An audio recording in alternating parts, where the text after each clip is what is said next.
కాక. ఏ బీజము? బీజము అంటే విత్తనం. ఇది గుర్తుపెట్టుకోవాలి. మొట్టమొదటి బీజం అంటే విత్తనం.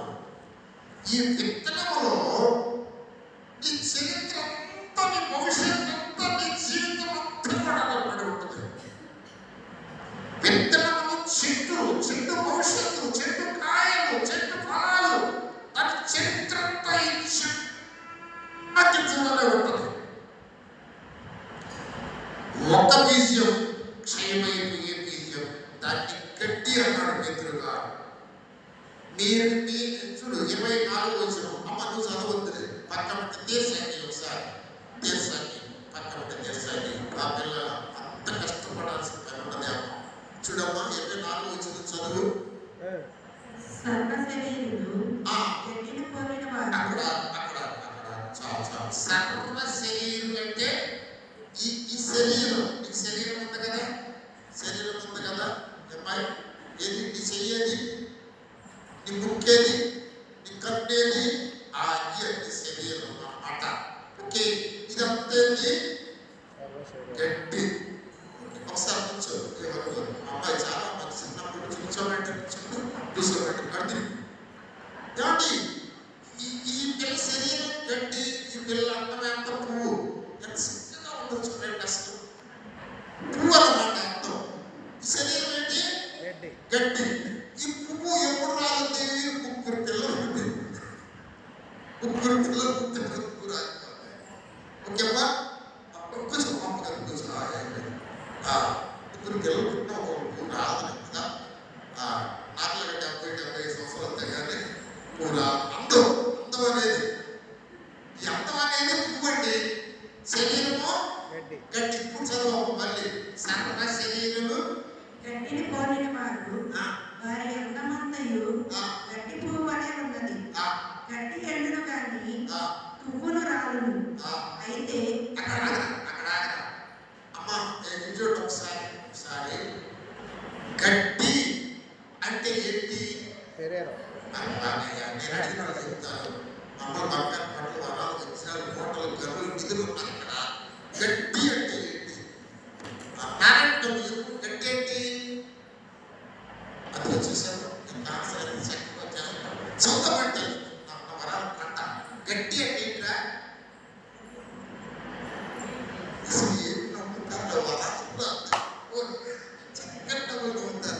గట్టి అంటే ఏంటి? శరీరము గట్టి. అంతమేంటి? ఓకే. రాణి, మా అమ్మాయి రాణి రోజు మాస్టర్ గారు ఒక గులాబీ తీసుకొని చెప్తాను. అమ్మాయి ఎంతసేపు పువ్వు పడుకుంటుందా? ఎన్ని రోజులు ఉంటాయి? రోజు కూడా లేదా? పోతే రాట గులాబీ పువ్వు పట్టున్నాయి. ఆ గులాబీ పువ్వు పొందుతున్నాయి. ఎవరు కావాలంటే మా ఇంటికి రండి. రకరకాల గులాబీ పువ్వు. ఓకే, మాస్టర్ గారు తెచ్చేస్తుంది. ఏమిటి? ఆ పువ్వు పరిచయంగా ఉంటుంది, వచ్చినప్పుడు భలే అద్భుతంగా ఉంటుందండి. కానీ కొన్నాళ్ళు ఉన్న తర్వాత అది ఎవరు పోయిపోతే అలా ఎండిపోయి చూస్తానికి అక్కడే ఏ విధంగా ఉంటుంది. మనమందరూ కూడా ఎక్కడ పిల్లలు, చిన్న పిల్లలు మరి చక్కగా ఉన్నారు కదంటే. ఇప్పుడు మన అన్నం ఏమైపోయింది? అందరిపోయిందా? అర్థం రాకపోయింది.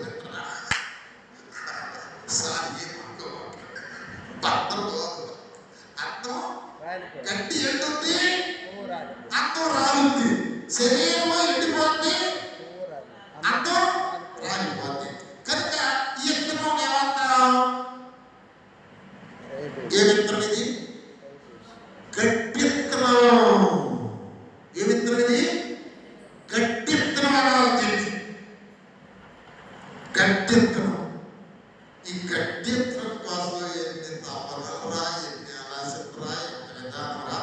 ఇది కాలిపోయే విత్తనం, ఇది ఎండిపోయే విత్తనం, ఇది మట్టిలో కలిసిపోయే విత్తనం. ఈ అందం కోసం ఎన్ని ప్రాణాలు తీసుకుంటున్నారు బాబు యవనస్తులు, ఎంత నాశనమైపోతున్నారు. ఈ ఒక పూట ఉండే పువ్వు కోసం. సత్యవాయు ఖచ్చితంగా దేవునికి స్తోత్రం. దేవుడు బ్లెస్ చేయదు కాక. అమ్మా ఇది ఎండిపోయేది, ఇది రాలిపోయేది. తల్లి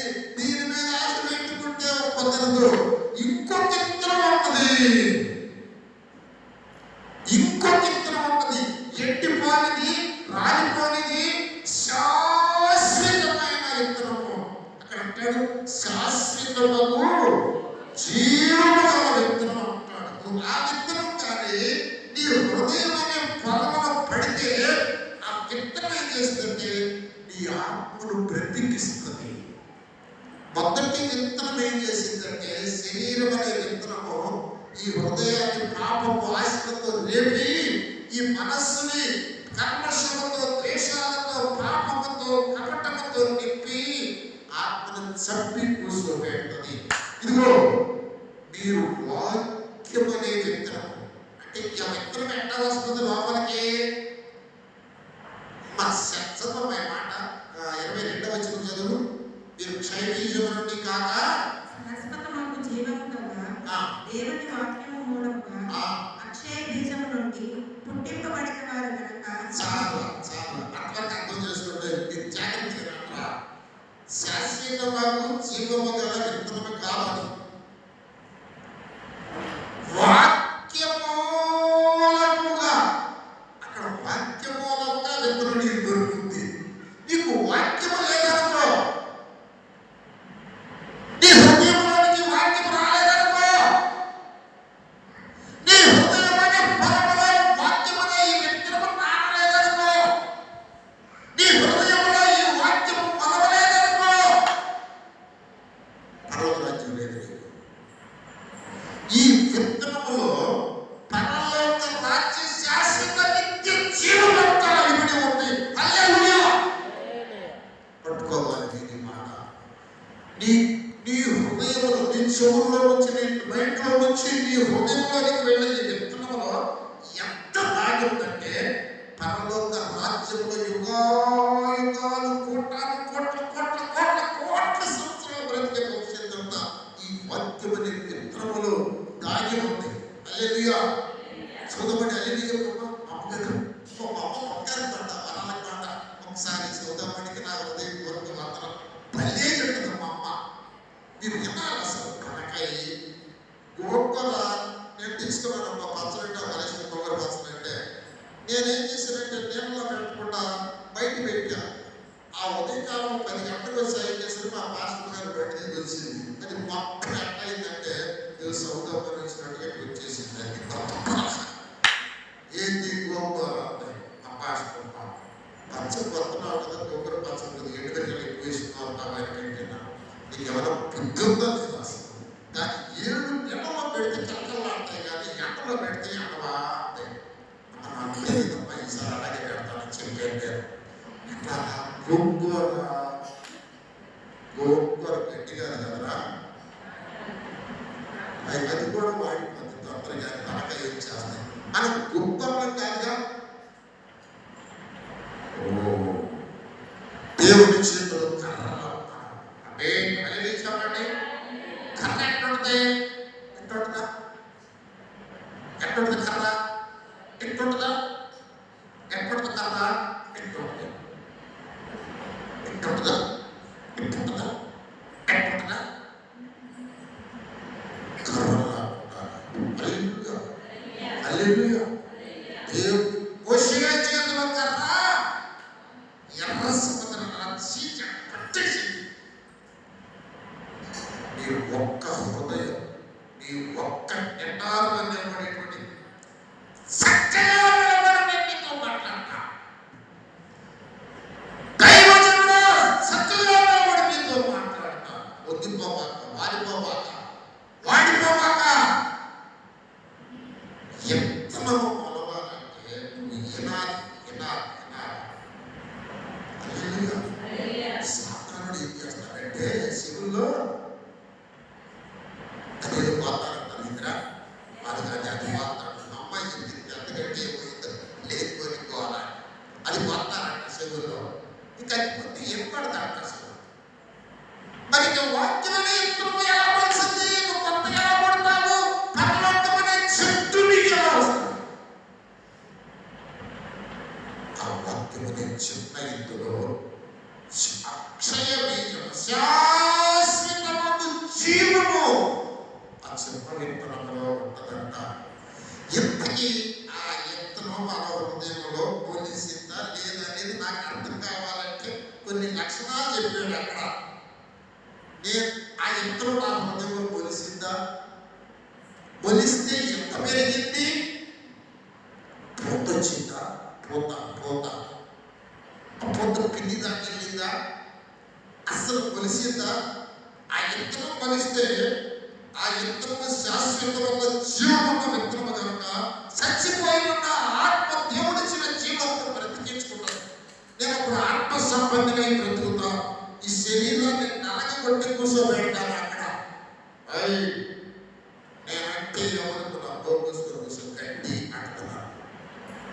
నేను అంత సక్కనోడిగా నీ అమ్మ పొక్కలెత్తుకున్నాను కూర్చోను రాలిపోయింది ఆ సక్కదమ్మ ఎప్పుడో అంటే నాలో ఉన్నటువంటి ఆ జీవాత్మని విత్తనం నీకు తెలుసా? మొలిసిందా ఆ విత్తనం? మొలిస్తే ఏంటి లక్షణాలు ఏంటి? ఒక చెట్టు సిగురులో వేసిందంటే ఇగురు వేసిందంటే నవనవనవలాటం మళ్ళీ చక్కగా ఉంటాయి ఇగురులు కదా. మామిడి ఇగురు చూసారమ్మా ఎంత చక్కగా ఉంటాయో, భలే ఉంటాయి. ఏ చెట్టు ఇగురైనా కూడా భలే చక్కగా ఉంటుంది. ఆ ఇగురు కనబడుతుంది. అయితే ఇగురు వేసినప్పుడు అండి పురుగుని ఇగురు తింటారు మళ్ళీ వస్తాయి మా పుచ్చుకుంటూ కదండి. ఇగురు తింటానికి వస్తాయి. మా కింద చెట్టు ఇచ్చాడు ఇజ్రాయేల్ గారు. ఆ ఇగురులే తింటాయి, కుదిరిపోయిన ఆకులు తింటారు. ఆ ఇగురు తినేది కనబడుతుంది. పుడుస్తారు నీకు ఇగురులు వస్తాయంటే పురుగులు తింటానేమో చూడు. చేయడం పరుగులు, ద్వేషం, అసూయ, ఇక్కడ నేను మీకు చెప్పేది ఏంటంటే ఆ లక్షణాలు ఉంటాయి. ఆ మధ్యస్థం చదువుతాయి. మీరు అక్షయ బీజం నుంచి పుట్టింపబడిన వారు కనుక ఎక్కడ కూడా వచ్చి అనుకుంటాను. నెంబర్ 1 ఏమంటుందని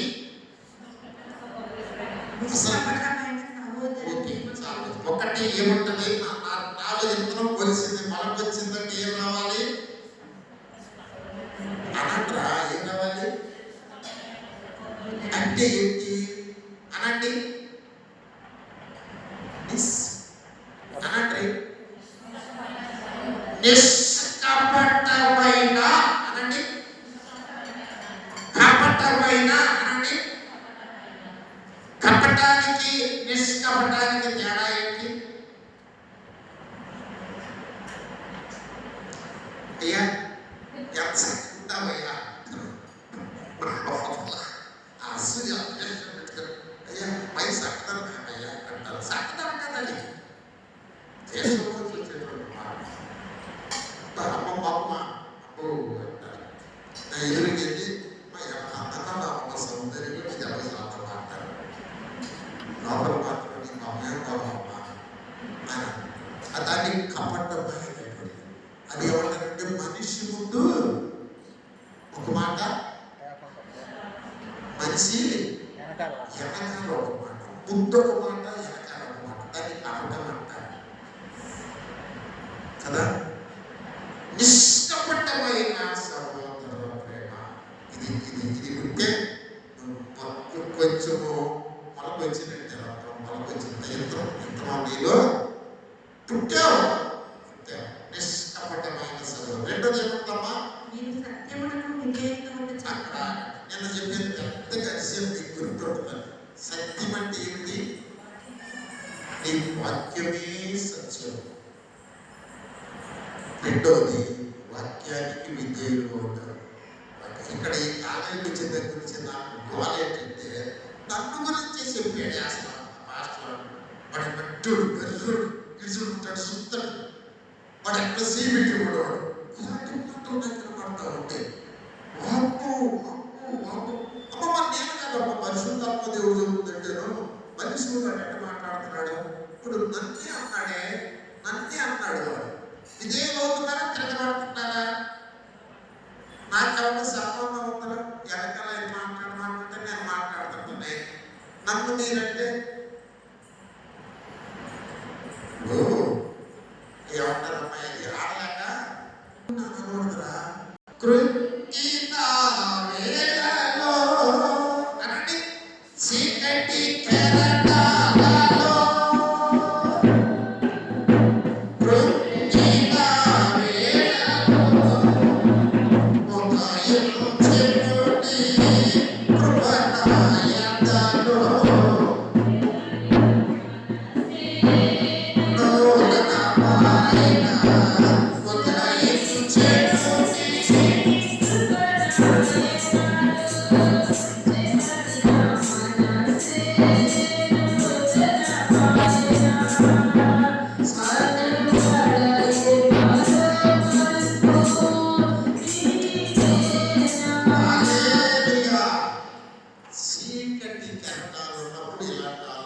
వాక్యం. ఏమండి, ఉదయం చీకటి కెరటాలలో కృంగిన వేళలో ఉదయించను నీ కృప. హల్లెలూయా. కృప సత్య, కృప సత్య సంపూర్ణ వాక్యం. అసలు ఎక్కడికి అర్థంతో చూడండి, ఎక్కడికి అర్థం చూడండి. ఆ వాక్యముల నుంచే కృప వస్తుంది, ఆ వాక్యముల నుంచే సత్యం వస్తుంది. ఆ వాక్యాన్నే మనం వినలేకపోతే మనకేమవుతుందిరా? ఏం నేర్చుకుంటాము, ఏం పొందుతాము, ఎక్కడికి వెళ్తాము? అసలు వాక్యం వినటానికి వినబుద్ధి కట్ల వాడి చెవులు ఏదమ్మా ఏం పొందాలంట మళ్ళీ చెప్పు. అది ఏదమ్మా శేషం మా చెవులో శేషం పొంది చచ్చిపోవాలి. ఆత్మ చచ్చిపోతుంది మరి వాక్యం లేక. వాడు సావడానికి శేషం పోతున్నాడు. నీ ఆత్మ బ్రతికితే పరలోకంలో ఉంటావు. నీ ఆత్మ బ్రతికితే అక్షయ బీజము నీ హృదయంలో మొలుస్తుంది. అని నీ ఆత్మను బ్రతికిస్తుంది. ఇక వాడి ఆత్మ వినము, తంతా వాడిని కాదు తొక్కుతానంటావు. మళ్ళీ పేట మీద కాలేసి తొక్కుతారు. నోరు మూసుకోరు. నన్ను తాగదామంటావేంటి, వాళ్ళ మధ్యకి వెళ్ళమంటావేంటి, ఆ మాట మాట్లాడమంటావేంటి? నేను నాలో నిష్కపటమైన సహోదరు ప్రేమ ఉంది, నేను సంశయములకు విధేయులైనటువంటి పెట్టను అని చెప్తావు నీకు. ఇప్పుడు నేను పుట్టడానికి ముఖ్యమైన లక్షణాలు ఏంటి పుట్టానంటానికి? ఒకటి నిష్కపటమైన సహోదర ప్రేమ. చెప్పండి, నిష్కపటమైన సహోదర. ఇంకా కపటం ఉందా నీ హృదయంలో? కసి ఉందా నీ హృదయంలో? ఎవరి మీద ద్వేషం ఉందా? ఎవరంటే పలకవా, వందనాలు చెప్పువా? నువ్వు పుట్టలా, నువ్వు పుట్టలా, నువ్వు పుట్టలా, పుట్టలా, నువ్వు పుట్టలా. నువ్వు పుట్టాలి అంటే సత్యమునకు విధేయులవ్వాలి. రెండవది వాక్యమేమో చెప్తుంది. ఈ సింప మీద రాయిపెట్టి కొడితే ఈ సింప చూపించమంటారా? వాక్యం ఏం చెప్తుందని నన్ను కొడితే నేను చూపించాను. నా బిడ్డవి, నా ఇంతరం నీలో ఉంది. ఇంతరం అంటే ఏంటంటే జీన్స్. ఇప్పుడు ఈ శరీరం అనేది తల్లిత్తనమా తండ్రి ఇత్తనం, రెండిత్తనాలు కలిస్తేనే శరీరం ఉంటుంది.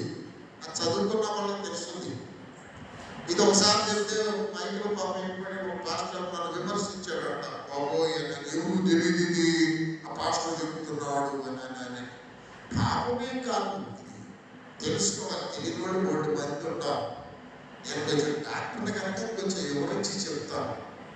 మళ్ళీ తల్లి బీజము తండ్రి బీజము రెండు కలిస్తే జైకోడ్ అని ఏర్పడుతుంది. ఆ జైకోడ్ మన తల్లి గర్భంలోకి వెళ్ళి అడ్డుకొని తల్లిలో రక్తంలో ఉండేటువంటి సిక్రేషన్ తీసుకొని బిడ్డగా పెరుగుతుంది.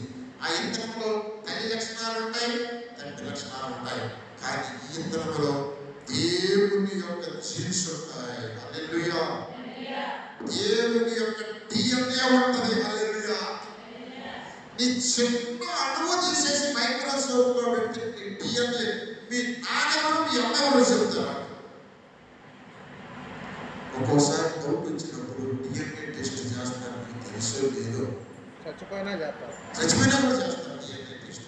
అప్పుడు ఈ అమ్మ నాన్నెవరు దాన్ని బట్టి తెలుస్తుంది. నీ ఆత్మీయమైనటువంటి ఈ వ్యక్తుల యొక్క DNA నీలో లేకపోతే అక్కడ కలవదు. నువ్వు పుడితే నీలో DNA ఉంటుంది, నీలో లక్షణాలు ఉంటాయి, నీలో గుణాలు ఉంటాయి, నీలో ప్రేమ ఉంటుంది, నీలో ఓర్పు ఉంటుంది. ఇప్పుడు చదువు మా మాట 10 నుంచి 20 దాకా చదువు రోజు చేస్తున్నాను. మీరు క్షయబీజం నుండి కాక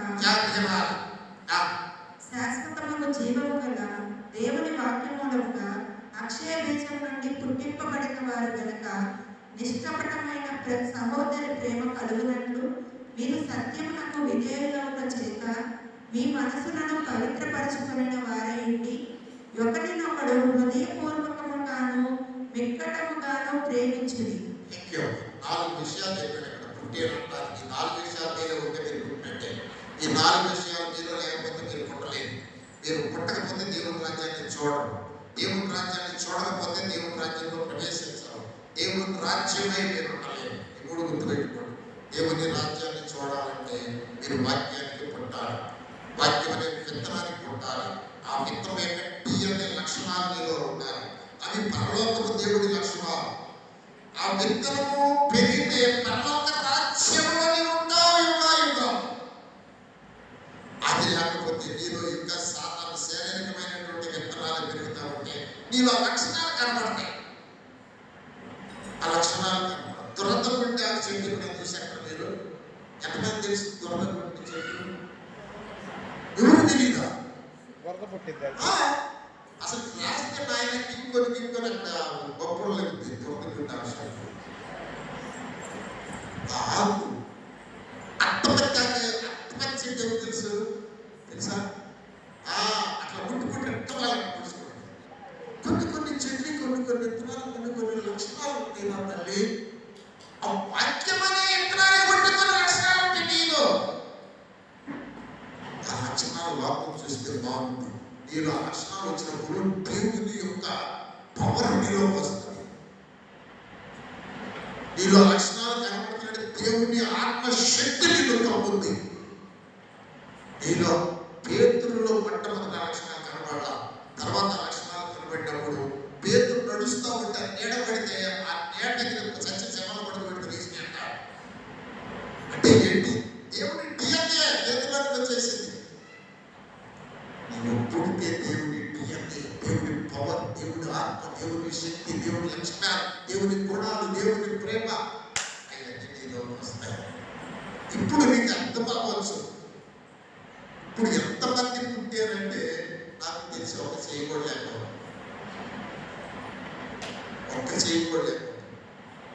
అరుణ చేయగలుగుతున్నావా? లేపుతున్నట్టుగా అట్టన్నావు. లేకపోతే నాకు తెలియదు అంటారా? చేయబోటాడికే ఉంటాను. దేవుడికి తీసుకుపోతున్నాం. ఆ డిఎన్ఏ నీలో లేదు. ఆ డిఎన్ఏ కావాలంటే ఉండాలంటే నిష్కపటమైన సహోదర ప్రేమ, వాక్యానికి విధేయులతో ఈ మనస్సు పూర్తిగా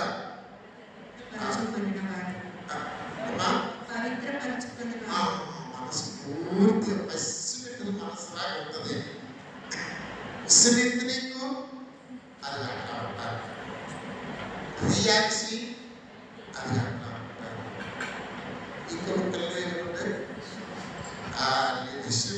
కుదిరింది కొంచెం సిలింద్రికి మొదలంటావు ఎట్లవుతున్నాడు దేవుడి డిఎన్ఏ లక్షణాలు, పసిపెట్టిన లక్షణాలు అలాంటి వారిదే తెలుసురా. మరి అలాగే ఆ డిఎన్ఏ మనం మారిపోతాం. మన సుఖులు ఎంత కన్వర్షన్గా ఉంటాం. పసిపెట్టిన సుఖులాగా ఉంటాం. కొడితే ఏడుంటుంది కదా తిరిగి కొట్టాడు. అమ్మాయి ఒక దెబ్బ ఈ దెబ్బ పడతాడు చూడు, ఒక ఇంటి ఆ హస్తాలు నిందిస్తున్నాడు చూడు. ఇంకా అంటే అర్థమైందండి. మీకు అర్థమైతే ఆపేసేస్తాను. ప్రార్థన చేస్తున్నాం. ఎవరు బదలా ఓ